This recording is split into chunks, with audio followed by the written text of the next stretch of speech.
Hi, everybody. It's Janet with Our Silent Voice. Hi, everybody. It's Marie. Happy Friday. Oh, it's good to see you all. And you may wonder, because we're going to be talking about it, why we're intersecting our conversation today with the school shooting in Uvalde, Texas. And what we noticed about it, especially in the news, is how the shooter is addressed as a person of that's transgender. In fact, the words are used: transgender, transsexual, alien, a trans wearing eyeliner, and cross dressing. This is coming from a segment of the internet chatter. We want to talk today about how we're labeled.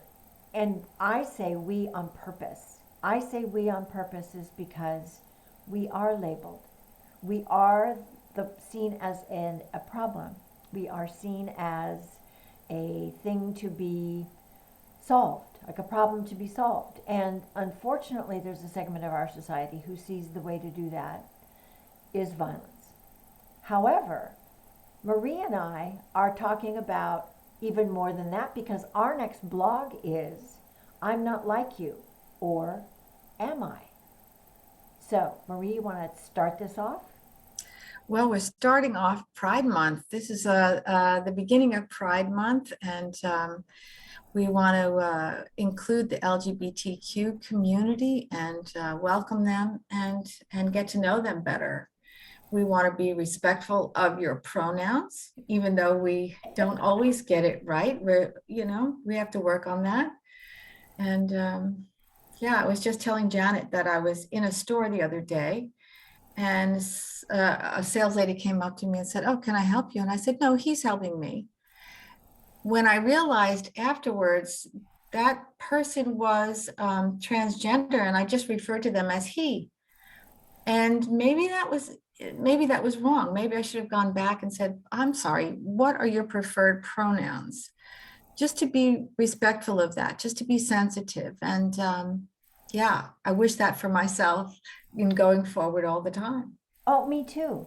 I I have bumped up against a pronoun thing myself. I just don't quite can't quite figure out how a plural pronoun works in a sentence, like they is, or because I'm so used to him and her, and I'm comfortable with the fact that I'm a her, that there's no question about that. Right. But we're in a situation now to where we do need to have high regard for. Well, and being writers and having an ear for Oh grammar, it's kind of, God, uh, you know, yeah, it's one of those things that we can stumble upon. right, Yeah. right. So, in our blog this week, we're going to be referring back to an interview which we're going to be recording with Aaron Reed, a poet that has submitted to our second book, which is, oh, right now we're in the process of writing it and it's still open for submissions, just by the way. We are open right now for submissions, and so we're looking for your stories about writing about your particular trauma. And the reason is because we know for a fact, because we've done it, that writing out your trauma is part of the healing process. It doesn't solve everything, but it is part of the healing process. This blog that we're writing about, that we hope you read as you're writing your story, is called I'm Not Like You, or Am I? Maybe we are have more similarities to the LGBT community sitting here like we are at Our Silent Voice than we even think about. And maybe it's time to talk about it. What do you think, Marie? Well, I think that as human beings, we're all a little bit closeted. Like on the job, there are certain aspects of myself that I'll never show. That's very personal to me. Yeah. I don't have to be closeted like a transgender person, but there, as a woman, there's a certain amount of shielding that goes on. We are all faced with that, so we all know a little bit about that. It's Yeah. not exactly the same, but we're all in this together. I know at work when I had to work with a man that was particularly obnoxious about thinking I was an object he could tease about his prowess as a man, right? That I was just Mhm. just another woman, right? That I felt uncomfortable but could rise to the occasion to make a choice about how I interacted with that person and how much time I spent with him. But when I was around other women, it was like my shoulders came down. I could just, talk about things that were just free to talk about, and I knew that there were some similarities. And I know that happens with closeted or careful communities. I know it happens in the black community. It's not comfortable from what wasn't comfortable for my friend I worked with, who was African American. And she told me about how it was when she worked in a large corporation. When she took documents from one office to another, can you imagine how long ago that was? Took documents from one office to another, and someone called the receiver and said, Deetra's coming over with documents, that they struggled with saying, Deetra's black. Well, they didn't have to say Deetra is black. They could say Deetra, and she could say, my name's Deetra, and that would be the end of it. It Yeah. had nothing to do with her gender or her race. So I think we all struggle with it, Marie. I just don't think it's easy, but I know it gets solved if we talk about it. And I think the next time I go to a beauty counter, I'm going to think about what we talked about, and it's going to be easier. Well, that's the whole reason to talk about it. It does get easier. Exactly. And although it is easier, it's a comfort zone to be with people who are like you, to be, like you said, to be with other women and kind of let your Yes, shoulders down. yes. It is important too to come out of that comfort zone and tell the world what it's like to be you. Let us know what it's like, what it feels like to be you, and to tell your story is so important in order to make us all feel that there is common ground. There is common ground there, and we have to work on that. Because when we feel like we're separate, when we feel that you are other, it's easier to be violent. It's easier to Well, to confront. attract violence at And least. so in order to defray that, it's so much better to get to know each other and to open up in a safe environment, of course, but to let us hear your voice. Tell us what your pronouns are. Tell us what you like. Tell us what you don't like, because Yeah, we you don't can we don't educate us. automatically know. Right. Just like women with men, it took years of saying, you don't necessarily have to open the door for me. It's very nice, but I can do it myself. Remember when And Ms. happened instead of Mrs.? yes, MS, yes. Ms. Yeah. So it all changes in our culture. I think another aspect of this, though, Marie, is though we may be sensitive and want to be more sensitive and respectful, at the same time, we're publishing a book and want submissions.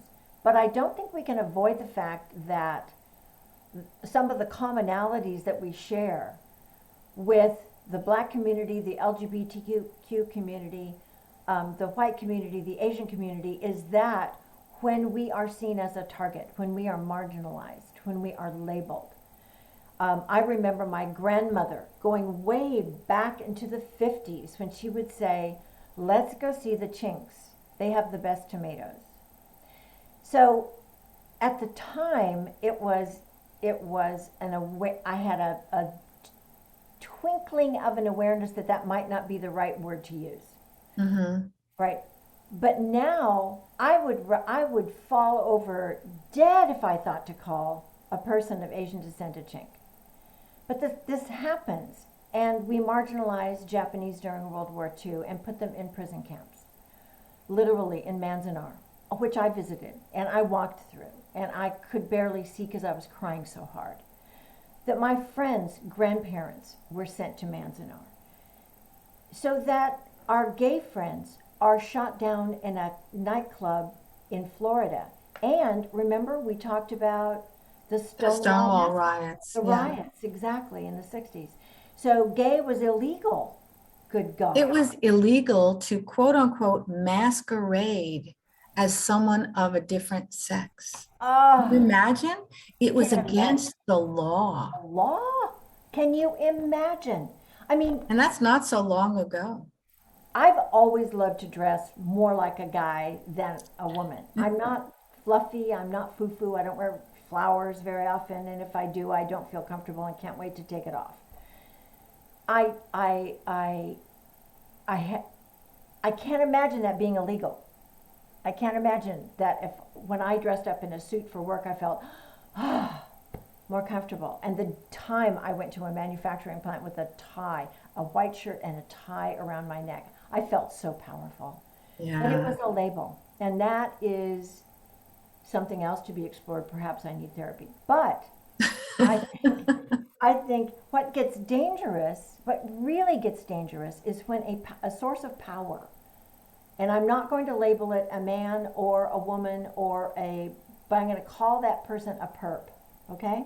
Because that's how Hmm. we talk about it, our silent voice. When a perp sees someone that is a problem, that they need to solve that problem by roofing her so she isn't more of a problem, so he can have sex with her, right? That is assault. When someone knocks you in the jaw and knocks you out cold and then has sex with you, that's called rape. When someone calls you gay and a bunch of other perps and people make it illegal, you become a target and a problem that needs to be solved. So arrested, put into jail, raped, knocked out, battled with, or killed. And I cannot speak to the motivation of a killer that would go into an elementary school and kill small children with a weapon of war. I can't imagine the motivation behind that, and that's not our job. But we do understand that the intersection of labeling and calling someone a problem that needs to be solved with violence, this is where the commonality intersects between our silent voice, our two faces, and the LGBTQ, sorry, listen to me.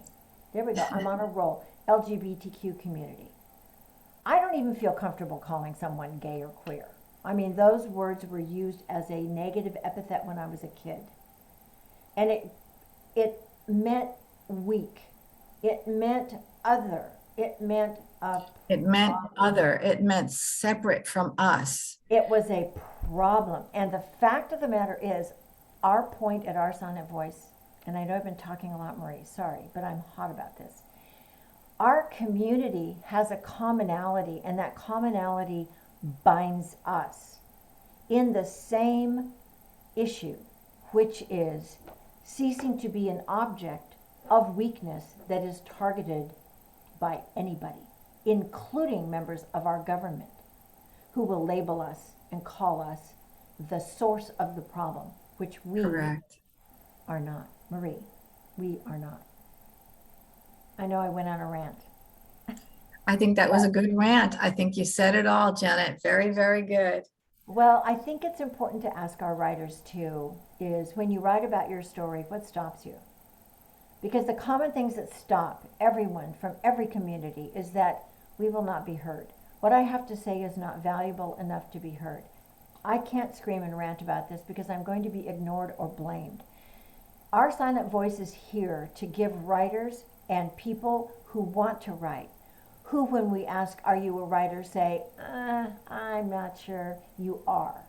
And we want your story for our book. We want to be loud, we want to be brave, and we want to be fierce. And in doing so, the action to take is to write your story and submit it to our silent voice. Marie and I, oh my gosh, we'll take care of you, right, Marie? We'll curate your story and make it stand out and make it just exactly the way you'd like it to be seen. Exactly. Which means we work with you, right? To get your story to the point where you can have it published. You can be anonymous. You can not say your name. You can call yourself something else or say anonymous, and we will honor that. In fact, we have some new submissions from anonymous. That's what we Submissions talk are about. filling up I fast. know, I So know. We're so excited about it. yeah, So, our next blog is I'm Not Like You, or Am I? And it's about the intersection with the LGBT community for all of us, black, white, Asian, red, polka dot, striped. I don't know. It's Unicorn? the fear of being judged. It's a Yeah, human thing across the board. exactly. So, in truth, we dare to finally tell it, and we want you to join us in finally telling the story. And I think this is going to be a very rich chapter in our book. We want you to participate in this rich chapter in our book. So we want to know, how hard do you need to be pushed to activate your writing? We're not sure. And we want to kick off Pride Month in a really good way for you. Exactly. So we want to be inundated. In our show notes on YouTube, you will see, then our episode notes, some links to some really interesting sites, specifically on the RAIN website, where there are stories of stories from the LGBT community about their particular trauma, about what they have resolved for themselves. It's very important, so it'll be in our show notes, and you can look for those. So, Okay, happy Friday, everybody. And happy thanks again for Friday. coming. Oh gosh, we love you and we look forward to your submissions. Bye. Bye.